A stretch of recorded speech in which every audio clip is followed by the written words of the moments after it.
Natapos ang ating last chapter sa Dandaden, kung saan nagsimula ng mag-training sina Momo at Ocaron. Bigla namang nagpakita si Turbo Granny kay Momo at sinabi nito na kailangan na nilang magharap sa tunnel, at kung hindi ito pupunta ay gagamitin niya si Ocaron upang patayin ang kanyang lola. Mabilis namang sinunod ni Momo ang nais ng matanda, ngunit bago pa nila tuluyang harapin ang Turbo Granny, ay pinasuotan ni Dodoria ang dalawa ng bulletproof vest ng mga espiritista. Ngayon, atin nang simulang talakayin ang susunod na chapter ng Dandaden, at ito ay ang chapter 5.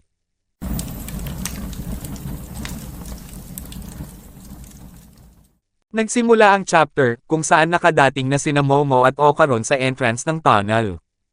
Nagtutulakan naman ang dalawa dahil sa takot, at kung sino sa kanila ang unang papasok. Sinabi ni Momo kay Ocaron na ikaw ang mauna, habang sinabi naman ni Ocaron na hindi dahil babae dapat ang mauna. Nagpakyut namang bigla si Momo at sinabi na pinaiyak mo ako, habang sinambit ni Ocaron na ang iyong mga mata ay tuyong-tuyo. Bakit hindi tayo pumasok ng sabay? Ang maglakad ng magkatabi ay patas para sa ating dalawa, habang sinabihan ni Momo si Ocaron na isa kang duwag. Pumasok na ang dalawa ng magkasama, ngunit nagsisikuhan sila sa isa't isa. Sinabihan ni Momo si Ocaron na teka, naglalakad ka na sa likuran ko. Dapat kang mauna sa akin. Sinaad ni Ocaron na madaya ka Aya Sesan. Gumagawa ka lang ng rason upang mapunta ka sa aking likuran. Patuloy na nag-away ang dalawa hanggang sa napagod na sila, at tuluyan ng huminto na mag-away. Sinabi ni Momo na ano ba ang gagawin natin kung sakaling makita ulit natin ang Turbo Granny. Bugbugin na lang natin siya, tama. Sinaad ni Ocaron na hindi. Kailangan nating ilabas siya mula sa Shono City, at ilayo siya sa Bound Spirit. Kung magagawa natin yon, si Turbo Granny ay manghihina. At kahit tayo lang ay kaya natin siyang pabagsakin. Sinambit ni Momo na naiintindihan ko, pero natalo natin ang malaking alien dati. Kaya sa tingin ko, kaya nating lampasan ang mga pagsubok, pati ang Turbo Granny. Sinabi naman ni Ocaron sa kanyang isipan na ang lakas magsalita ng ganyan ng babaeng ito na natatakot maunang pumasok sa tunnel. Patuloy namang nagsalita si Momo na pero isa lang siyang matandang bruha. Kung kaya natin ang malaking alien na iyon noon, ay dapat madali na lang ito. Bigla namang nagulat at napatigil ang dalawa sa paglalakad dahil nakita nila si Turbo Granny, at ang kanyang ulo ay sobrang laki. Natatarante si Ocaron at hindi alam kung ano ang kanyang gagawin, kaya tinanong na lang niya si Momo. Sinabi ni Momo na kumalma ka. Kakasabi mo lang diba na kailangan natin siyang ilabas sa Shono City. Kaya gawin na natin ito. Napasigaw at nanginginig sa takot si Ocaron habang tinanong ni Momo kung ano ang kinakatakot nito. Tinignan ni Momo ang nakita ni Ocaron, at ito ay ang mukha ni Turbo Granny na nakaharap sa kanilang dalawa. Bigla namang kumilos ang ulo ng matanda, na ikinagulat ni Momo dahil hindi niya inasahan na kayang gawin ito ng kanilang kalaban, habang sinabi ng natatarantang Ocaron, na patungo siya sa ating kinalalagyan.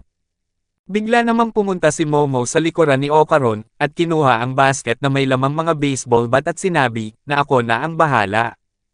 Pinalutang ni Momo ang mga baseball bat gamit ang kanyang psychic power, at pinalipad ito patungo kay Turbo Granny. Ang mata ni Turbo Granny ay naging mga bibig, at kinagat ang mga lumipad na baseball bat sa kanyang mukha. Nandiri naman si Momo sa ginawa ng Turbo Granny, habang sinabihan ni Ocaron si Momo na Aya Sesan. Pakawalan mo na ang sumpa, at titignan ko kung ano ang magagawa ko. Sinambit ni Momo na sige, umaasa ako sayo. Unti-unti nang nagbabago ang mukha ni Ocaron habang sinabi nito kay Momo na gagawin ko ang lahat ng aking makakaya. Nang tuluyan ng lumabas ang sumpa ni Ocaron, ay biglang nag-iba ang kanyang ugali at sinabi na sa tingin ko, hindi ko ito kaya. Hindi ako magiging kapaki-pakinabang dyan. Sinaad ni Momo na oo nga pala, nagiging negatibo ka kapag ginagawa mo ito. Huwag kang mag-alala dahil susuportahan kita. Ngayon, lumabas ka na at ipakita mo sa kanya kung sino ang boss. Sinabi naman ni Ocaron na nako, ang pressure na ito ay nakakamatay sa akin. Biglang nagbalik sa pagiging tao si Ocaron na ikinagulat niya at tinanong niya si Momo kung ano ang nangyari. Hindi din alam ni Momo kung bakit bumalik si Okaron sa pagiging tao, at nung tignan niya ang asul na apoy ni Okaron ay nakita niya na ang sumpa ay unti-unting humihina.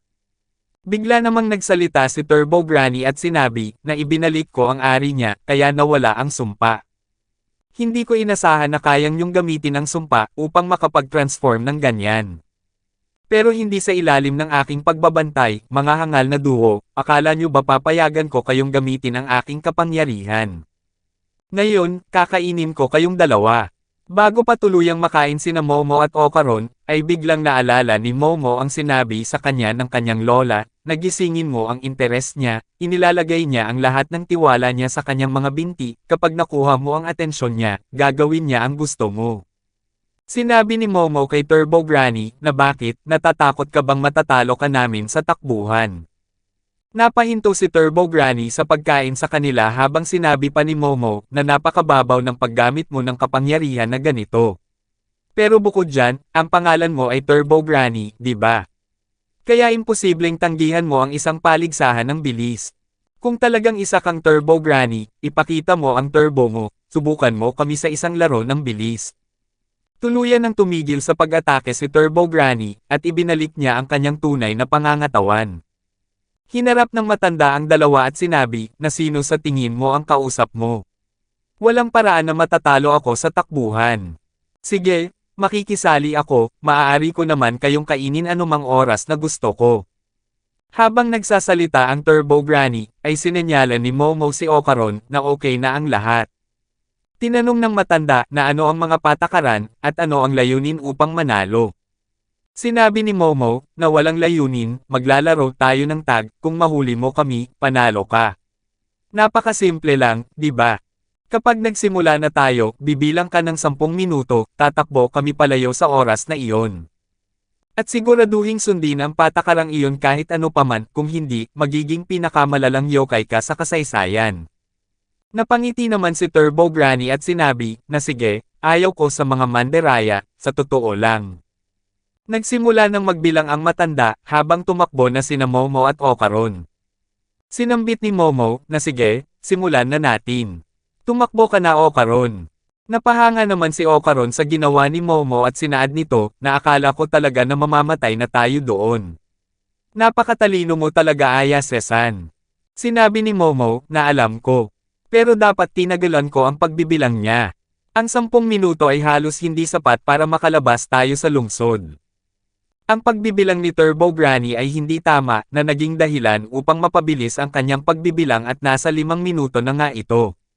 Napansin at napalingon si Momo kay Turbo Granny at sinabi na teka. Parang kakaiba ang pagbibilang niya.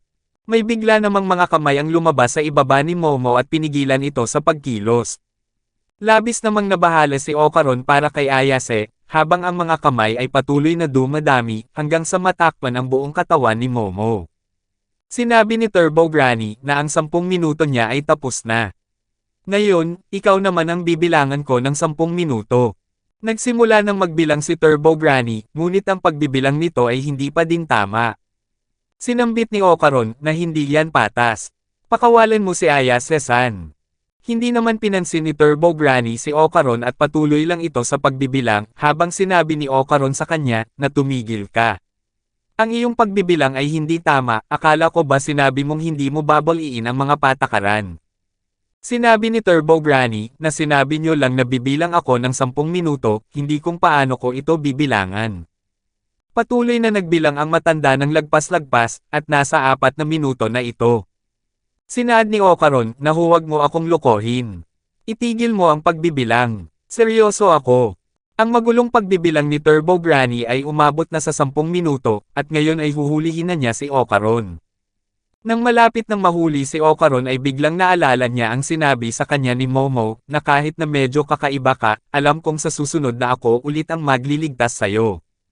Biglang tumalon si Okaron papunta sa matanda at sinabi, na hayaan mo akong sipsipin ang iyong mga breast. Kinagat ni Okaron ang breast ni Turbo Granny, na labis na dinamdam ng matanda at napasigaw ito ng napakalakas. Sinabi ni Turbo Granny, na huwag mong basta-basta sipsipin ang mga suso ko, kapag gusto mo, sira ulo. Umalis ka dyan, ikaw na pasaway na bata. Sinambit ni Ocaron na ikaw mismo ang nagsasabi nito, papayagan kitang sumuso sa mga breast ko, ngayon, hayaan mo akong sipsipin ang saging mo. Sinabi mo yan. Hindi ako bibitaw hanggang hindi mo pinapalaya si Aya Sesan.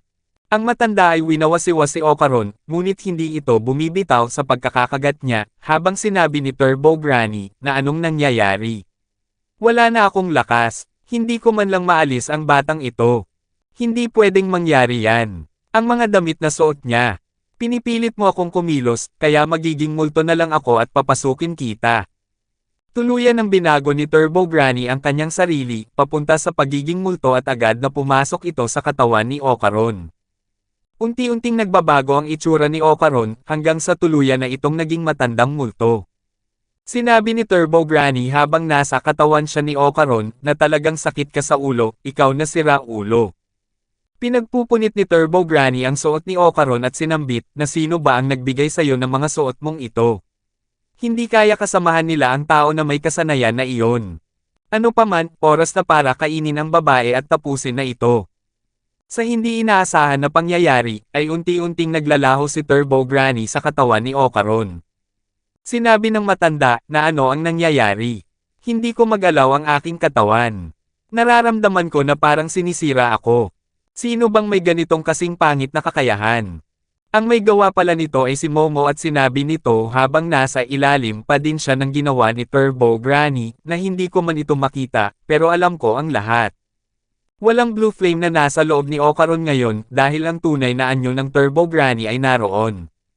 Ginagamit ni Momo ang kanyang kapangyarihan upang pigilan ang apoy ni Turbo Granny na nasa loob ni Ocaron. Sinabi pa ni Momo na malinaw na nararamdaman ko ito sa aking mga balat.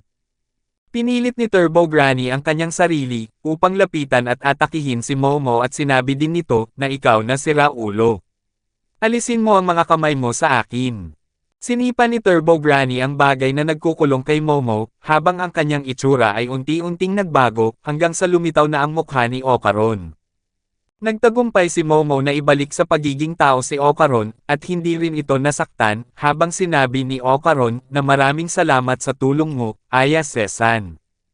Sinambit ni Momo na linya ko yan. Napakagaling mo, Ocaron. Bigla namang lumitaw si Turbo Granny, ngunit isa na lamang itong maliit na multo, at nasa balabal siya ni Ocaron. Sinabi ni Turbo Granny na mga walang hiya kayo. Ilabas mo ako sa batang ito ngayon din. Napangiti naman si Momo at sinambit kay Turbo Granny, na nahuli na kita, matandang ukluban, ngayon, ano kaya ang pinakamagandang paraan para mapasigaw ka? May bigla namang nagsalita at sinabi, na ibalik nyo siya. Ibalik nyo ang matanda. Tinignan ni Momo at Ocaron kung sino ito, at ikinagulat nila ang kanilang nakita dahil may napakalaking crab ang nasa kanilang harapan, at ito pala ang Bound Spirit. Sumigaw ng napakalakas si Turbo Granny, na Bound Spirit, patayin mo sila. Mabilis namang kumilos ang dalawa, upang lumabas ng tunnel at tumakbo palayo.